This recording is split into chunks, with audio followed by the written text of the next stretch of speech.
That's fine. Are we rolling, Linda? We're rolling. Oh wait, okay. Yeah. Right? I wanted to catch you off you. Yeah. Yeah. Happens on occasion. Yeah. So, where do I normally begin? What did you do? Got to start with you, Ed. Start with me. Yeah, what did we do? So Yeah, what was the starting point? How did we start? Yeah, how did we start? So it was kind of a complicated way of hearing about the project, I think, to start with. So you'd have conversations with a couple of different colleagues here at the Whitworth about the project as it was developing. And I think it first came to my attention through our Thursday lates and how we could maybe connect in the way of, so we're open to 9 o'clock every Thursday evening, and often those events give you the opportunity to work in partnership with lots of different people across the city. So for an evening showcasing the work of other producers or artists or organisations across the city that maybe don't have a physical space that we do. And we have an open access proposal form through our website to try and generate as diverse ideas as possible. So it came through that working group. So I think you met a colleague of mine, Denise Bowler, talked about the project, and that was pitched in the working group who selects which events we're going to take forward and work on. And it was interesting because it was obviously Denise's proposal based on a conversation you'd had, so it was very hard to get the actual, it was through, you could tell it was through a kind of Chinese whispers of what the project even was, but we could tell then as a group this was something that we needed to hear more about, especially because of how relevant it was to our location and that kind of play on the community that's on our doorstep and maybe what how a community would view a space like the Whitworth. And that just led to conversations with you about how we could realise it, what was already happening. It was an amazing project that existed and was kind of snowballing into something bigger, and we just wanted to see how we could connect. And that's why we committed to doing the Thursday late celebration event. And little did we know that it would turn into such an, because often they're kind of, we just take performances or screenings or those things, and this, in a really good way, needed more investment by a place like the Whitworth and more collaboration with other colleagues across the team to be able to do it really well and give it justice. That's why Sam got involved as well, from the curatorial team. So for me, I think I also got an email from our director. So I suspect you approached more than one person simultaneously. No, do you know all I asked for? I asked Denise Bowler for some plywood. That's how it began. And I think it was to do with Brian at the museum. And so because Nick was the director of the museum. Yeah, that's right. And then he also sent me an email saying, Sam, can you look at this? And then I looked at the website and thought it was brilliant and showed it to a colleague, Mary Griffiths, who also thought it was amazing. And then I went to the post office up the road here, and I was standing in the post office queue, and there was a man in front of me and a woman after me, and the woman after me poked the man in front of me and said, I know you. And he said, oh, no, you don't. And she said, yeah, I do. You're on that Reno website. I thought, ooh. Wow. And so they talked a little bit about it, and then I asked them about it and said, oh, work at the Whitworth, and what was the Reno like, and what's the project like, and asked them a little bit about it, and they were both really enthusiastic about it. And then the bloke leaned over and said, but loads of the stuff that happened, couldn't talk about all of it. There are stories and stories and stories here, but it's not often I get asked to be involved in a project where I stand in the post office and there are two people talking about that project on either side of me. In fact, when does that happen to me? Wow. And You've never mentioned that. And I thought, I thought it was really good, but it's not just really good to me. The people who are involved also think it's really good. Yeah. And the people who aren't involved who are watching it, just normal people, also think it's really good. Yeah. I think it's the stories, isn't it? It's watching the films of the conversations and the stories from the Reno. And then when I started watching those and understanding more about how big the project was becoming in terms of documenting all of those stories, and that kind of connection with people, post office just across the road, I think that's where it becomes, we can't just be the venue for this. We have to kind of be more involved in the project and connecting more than say when the other proposals come through, they come in for an evening and it's gone. It felt like it needed to be more. There was more to be explored about what the Whitworth could do to help. And what I did was I met with Linda and Ed, and we talked about the project quite a lot and how we would describe it and all those things, and that all kind of moved along, I think, and we talked about the installation of the films and the videos, and that discussion was quite prolonged. And then the first thing I really did was go and meet you at the Salford Archaeology unit, where we went through with my colleague Nikita and Linda, and we went through all the objects and did a curatorial edit where you argued for things that had to be in the exhibition. And we didn't have very much time, did we? We had about 5 hours. And Nikita had done templates. I'd asked Nikita to do templates of all the display cases, and we laid them out, and then we chose the works that would fit in display cases and did that really quickly, really intensely. And that was really brilliant. And then all that work came here, and then we had the evening event too.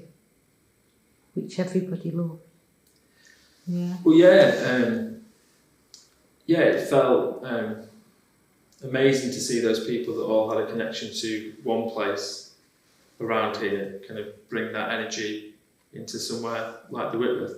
And in just anecdotally, you don't get many events in the Whitworth where people are so relaxed and engaged with it, they actually dance. We do lots of events around music, performance and social events, but rarely do we get to that level of kind of freedom and dancing and those bits. I think people feel there's a certain way you behave in a gallery space than say a club or those things, but it was the energy and the tone and the atmosphere of the evening was set in such a way that people just acted like they would in the Reno, hopefully, to some degree.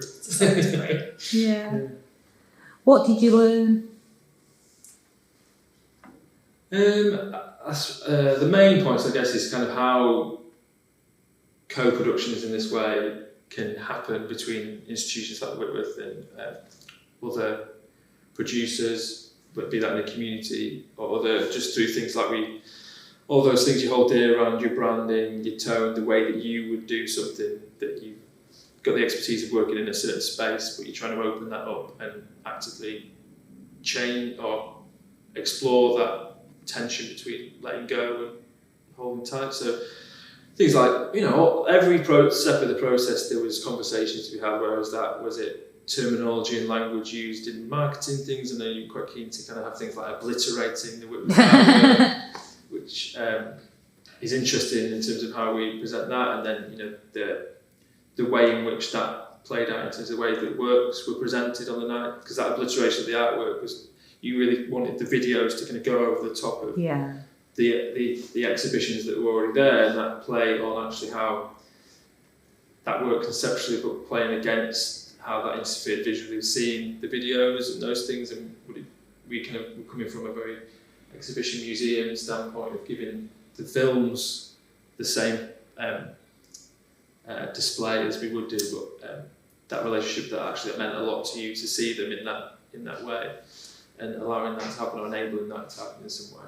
I think every different point of what we know as a process of working in a space like this had its own examples of challenges and opportunities and things to learn from. So there was, it was interesting, that fact that even the simplest of things that you could take for granted when putting an event up in a gallery or museum space had certain things that needed detail and conversation on. You couldn't do it. It wasn't as straightforward as maybe other events with yourself would just sit. Yeah. And I think I learned as well that what Ed was talking about, that idea of expertise. So I know that the first thing I said to you was this could be a beautiful exhibition. And then I withdrew from that because it wasn't about it being my beautiful exhibition. It was about being what it needed to be for the Reno and for all the Reno regulars. And then when it was installed and the sound wasn't great and found that really difficult. Mine was the lighting. I wanted to weep. I wanted to kill some fucker. I was proper upset. You know, that the lights couldn't go off. Go on, Sam. Yeah. So, and I thought, well, I could have done something about this if I'd been more active and thought, not being so kind of tentative around it, not being so, this doesn't belong to me, we're allowing this, to happen in the Whitworth, so I mustn't lay what I need it to be like over it because it doesn't belong to me. And I thought, when I came, I thought I should have been or talked more explicitly about this and what we could do. But then that was so overruled by the what it was like, what it felt like. Yeah. That I thought, this is brilliant. I love it. But there was a bit of curatorial, this isn't as good as I want it to be. Yeah. And that made me feel sort of no, me too. It took me days. It took me days of fucking bastard. Do you know, unable to get it out of my head. Do you know, and to accept what you've just said, that it was beautiful in its own way. Yeah. Well, we were trying to make it into lots of different things. It was an event. It was an exhibition. It was a video installation exhibition. It was a museum object. It was a lot of different things. But actually, as an intervention in the space, as a one-night injection of everything the project was, it was a complete success because it did all those things. But I think that's the learning, there is a two-way learning relationship from that. So if it was presented in a more exhibition-y type way, we probably would resolve a lot of those issues around actually when you obliterate the existing artwork and work within that exhibition, the lighting is set to that exhibition, and that's what I was doing. But actually, to have complete control and show those work in their own context, you can control all those things that we found challenging on the night. But I think if we had started from that point for the one night event, then it wouldn't have had the energy and the kind of intervention feel to it that it did have. So I think it was successful in that sense, but there was a lot to learn from it.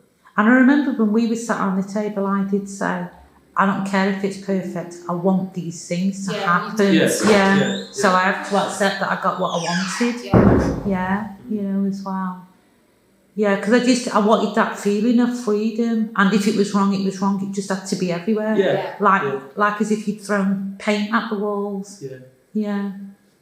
Which you said explicitly from the start of the planning process. That's what it's about, and I think you get so drawn into the delivery of that actually we did that, and that's even though we may be judging it on exhibition terms falsely at the end because it was so good. The content was so good that it deserved that type of display. But maybe that type of display wasn't what it needed that one night in November. What it needed is what it was. But now we're going to have our wonderful time together to get everything right. Yeah. No, but we are, aren't we? What did you start? You've kind of answered this, but you could go into more detail. What do you think really worked? What worked for the event, the November event? Do you know what works about our relationship? Because we've got a 3-way relationship going on, haven't we? It's quite intense now. We kind of know each other. Yeah. I think it's the for me, it's the kind of mutual understanding or respect of what everyone is bringing individually in terms of how we can collectively, it's not just the three of us, it's kind of beyond, that's the Reno regulars that are going to be working, the rest of the Whitworth team, that's, if we get it right together, it'll be the best thing it could be. Yeah. It'll be a much better show or a same exhibition project here at the Whitworth than if we just acquired the Reno objects, films, artwork. And I think you having it here will be a better version of what it would be as a display, public sharing of that. Absolutely. somewhere else. So I think for me, it's just a kind of, and learning all those things around challenging my perceptions of how things should be done in these spaces and who should be making decisions on those things and at what point that happens and which bits I need to let go of at certain times and which bits I need to make sure that I don't let go of, because I've got something to give to that. And I think we've gone through a little bit of that in the process of doing the event, and we're still going through that every time we meet and chat things through. There's always things that get thrown up, but that's the fun of it for me as well. It's challenging ourselves to do things differently, but not forgetting the bits that we were good at in the same breath. Yeah, what's your favourite bit? I think that I have worked on a lot of exhibitions, and I've worked on a lot of exhibitions, lots of different kinds of artists, and many of those have been completely brilliant. But it's part of my job as a curator often is to be a kind of translator. So to say, working with this artist, this work's amazing, and to give people a way to access it. So it's my job to, when people come into the gallery, to give people a way in to what they're seeing. And with this project, for all the people that were at the Reno event, that wasn't my job. Yeah. Because it belongs to them already. And to have my role shifted is a really, it feels like it feels like a really good thing, instead of being this mediator, like I can help you understand this. Yeah. To have that disrupted, or it's not disrupted, it's not, who wants to be that person all the time, or who wants to be the person that says, I have the knowledge. I don't want to be that person all the time.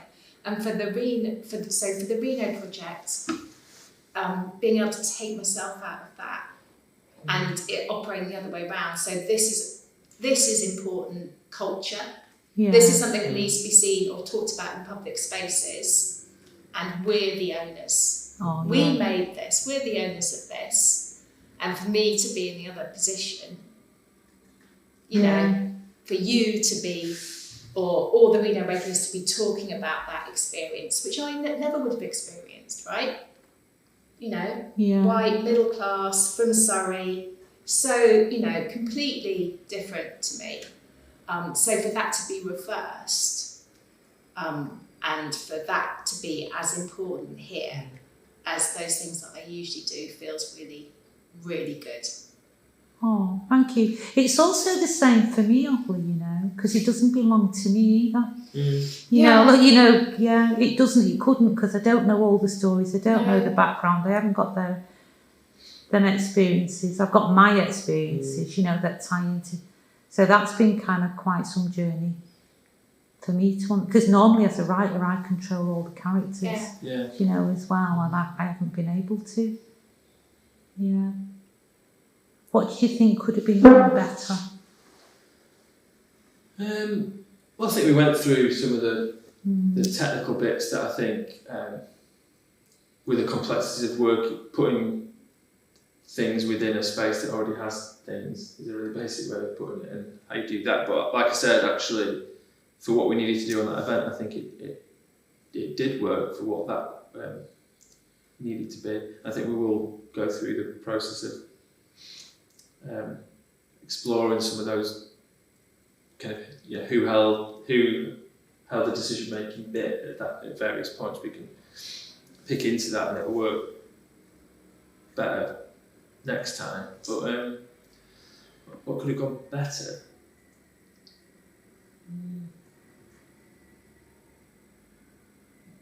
Yes.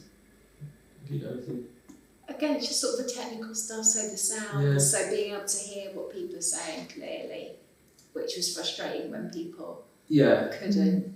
Because the stories are so strong and kind of important. I mean, I love the scale of it. Yeah. So the idea of these narratives that I've watched on this screen that's that big, and then what happens when you, as well as put them in an art gallery, you make them big. Yeah. How does that shift how you experience them? and I really like that as an element of it.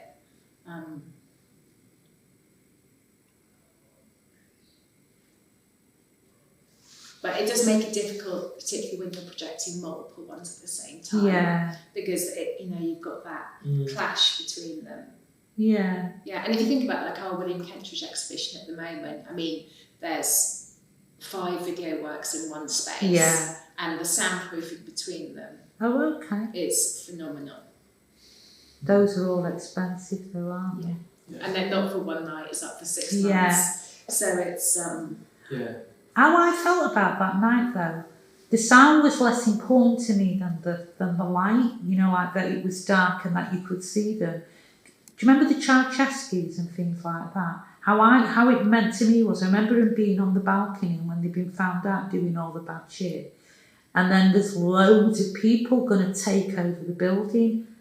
That's what it meant to me, more than you could hear it or anything. It just meant that they were everywhere, And those were the original discussions. Yeah, which is why I mean, when we're picking into some of the difficulties around it, and some of them around sound and visibility and those things, that wasn't what was important. Like you say, it still wasn't what was important to you for doing it, because you did walk into Whitworth Gallery spaces and you had these distortions over what would be deemed as kind of conventional gallery displays that suddenly had these faces and stories and things kind of clashing and competing against them. And that's what you wanted to do, wasn't it? Exactly. You wanted people to walk in and feel that the Whitworth had been taken over. Yeah. And it was.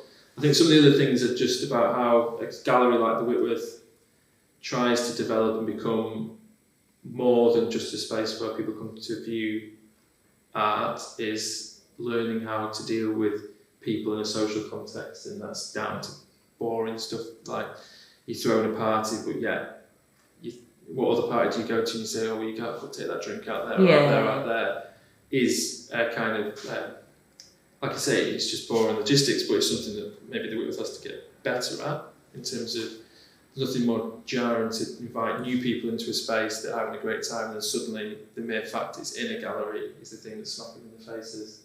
The weird bit.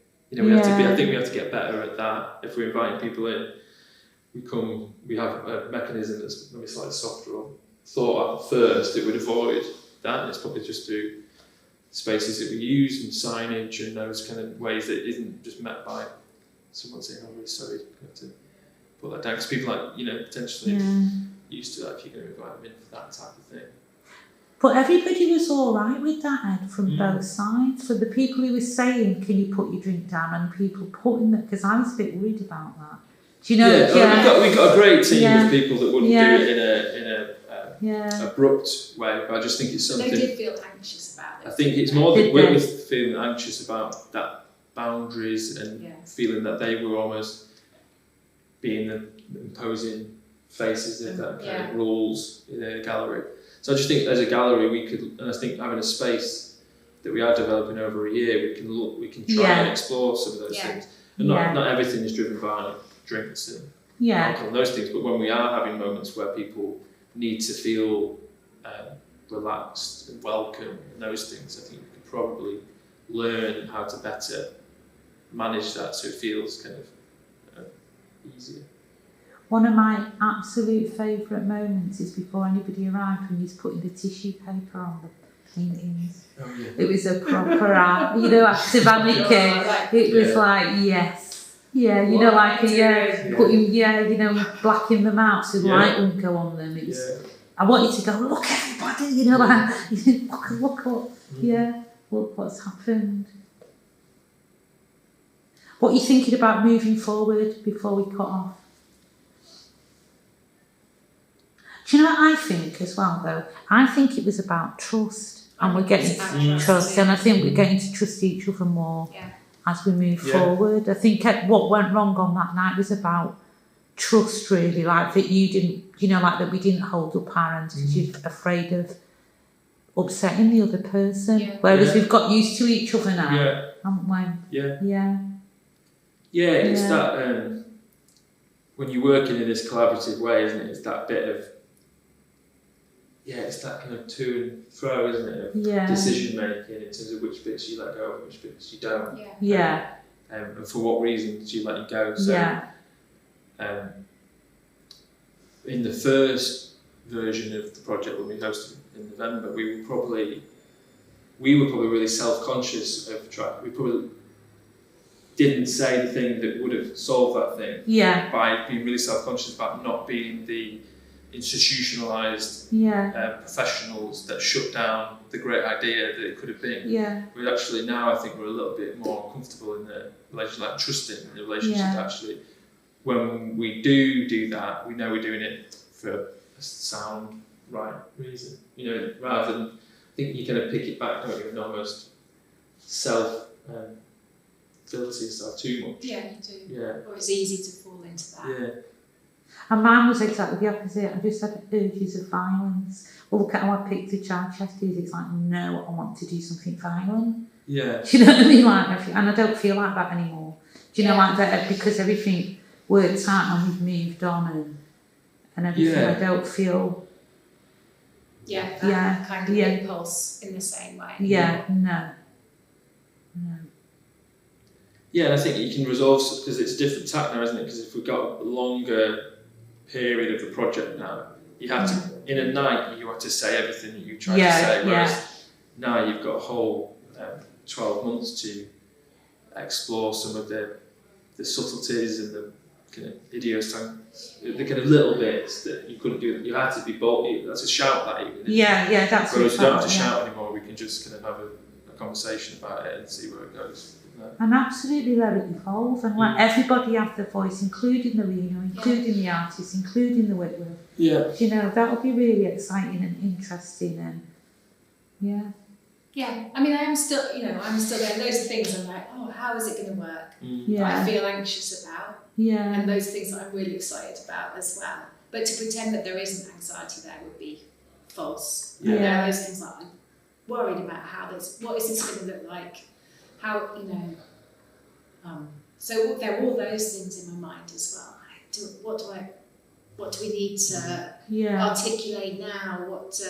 But I think I should probably just relax about it. I get told to relax quite a lot. So I've built a really mundane plan as well that looks mundane. We will do this on this day, we will do that on that day.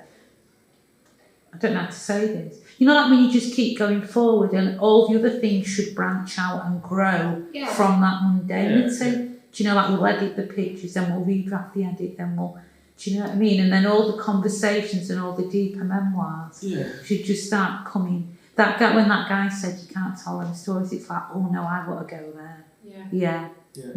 I mean, there's something really good about having sort of parameters and those kind of, this has got to happen and that happens and that happens. Because when you've got all those limitations, then for a start, you do things and then you also push against those limitations. But when everything's completely up for grabs, people often sort of either freeze or it doesn't quite work or don't come up with the right things. But it's a year, there's a gallery space, we're going to do this and this, then that always feels, to me, when you have those kind of parameters, better. But then, of course, obviously we're both working on loads of different things at the same time.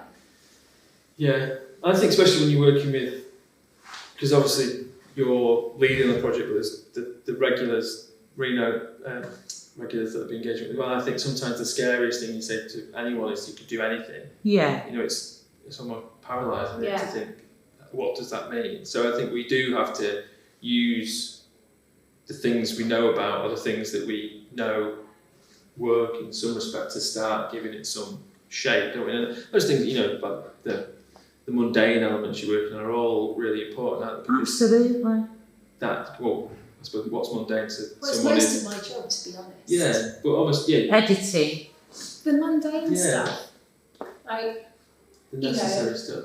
Sorting out the paperwork or booking in the room or figuring out how heavy something is to bring it into the gallery or trying to set up meetings. Just scheduling things. So that is, a lot of my job is doing that. And then there's the amazing creative, the conversations, the generative, like the stuff that comes out. But none of that happens without the rest. Without the rest of it. No, and I'm going to benefit by you doing that. No, by the Whitworth doing that, it's going to be like just fabulous. Yeah, because you need it. Yeah, and that absolutely. It's like a platform or something from which you can then think in a different way from it when someone else is doing that for you or with you. We've not mentioned, and this was really, really important, from the moment that I asked could we have a residency, which was in January, through to July, all the different drafts of the proposal. Because I still felt violent to begin with, didn't I? And I wanted a maze, then I wanted a grass ceiling, then I wanted I still wanted to be fuck yous about it all, to kind of suddenly realising actually it's not about me. It's about the Reno and all them stories. And you two kept saying to me it's about the stories, and I was just thinking, they just want to shut me up. Do you know, like that lack of trust again? Yeah. Do you know what I mean? We were still very much in project mode of making a project, making an exhibition, and that's what all the first proposals were. It was almost too set, so it'll be a glass ceiling or there was some. There was outcomes properly attached to those things, and I think what we've retained now in the best bits is that actually we've got 12 months. It's about what everyone in the project turns it into. It's not about starting in March with a defined outcome. I think they're the bits that we have to go through. All those bits will inform those discussions. It's not lost, is it? But it's just it felt it was too done, wasn't it? It was. You almost get. And you had so much ownership over that. Yeah. That also that was difficult. And then in my mind all the time but we definitely want to do this thing. We definitely want to work with Linda, and it's taking a really long time to get this application in. So I've written 3 applications in the past 2 weeks. Yeah. But of course it's a different process, isn't it? Because the investment from you is different, your relationship with the project's different. Working out the relationship with the Whitworth and how that was going to be in that application as well. Yeah. Really complicated, not easy at all. So there was that kind of 2 layers of tension, like what you were proposing each time, and then also let's go on with it. Let's go on with it. But I know that's something that I'm guilty of. Let's get on with it. No, but when you said I could do the glass ceiling, I think that's all it was in me. It's just, you're not telling me I can't do something. Yeah. And the minute you said it, that night I thought, I fucking want to do that. Do you know, and then it became like, oh, you could do this. We could be superheroes. Yeah. Do you know, I had a mad notion that you could have guns. Do you know what I mean? And then I thought, I've been shutting it down. Because it was never about saying no to any of those things, was it? It was about that actually we were just asking the questions far too early. Like we should be letting the questions develop through the project, then seeing what the right outcome was, rather than trying to add that in at the start and then work back from it. So I think it was never about what the thing was it? It was more about just when would we start to formulate what that thing would be. I think that's my higher relationship with the art, so playing itself out. That's the way most people make projects. It's like the assimilation that I was talking about earlier on, and being told, to leave the rehearsal and stuff like that. It's that, and sort of fighting it with violence. It's like, no, do you know what I mean? No, yeah. And then the minute he was laughing on the phone, going, go on then, we'll do it. And then about half an hour later, I was sat there thinking, I don't even want to do that now. It's lost its...